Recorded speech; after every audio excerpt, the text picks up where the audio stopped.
সকাল হলেই আমার যুদ্ধটা শুরু হয়ে যায়।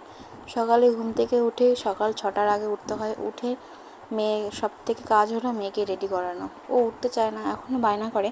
তাড়াতাড়ি ওকে উঠিয়ে ড্রেস পরিয়ে ওকে খাইয়ে তারপর টিফিন দিয়ে তারপরে ওকে পাঠানো, এটা হচ্ছে কাজ।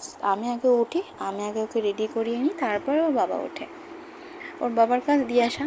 তো ওকে এখন আমি রেডি করে নিচ্ছি।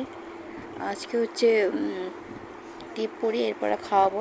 সকালবেলা উঠে একদমই খেতে চায় না, এটাই হচ্ছে ওর সমস্যা। টিফিনটা রেডি করে দিয়ে দিলাম ব্যাগে, আর জলটাও দিয়ে দিলাম। আর ওদিকে বসে মানে রেডি করে ও ঘুমোতে চায় যে আর একটু শুই।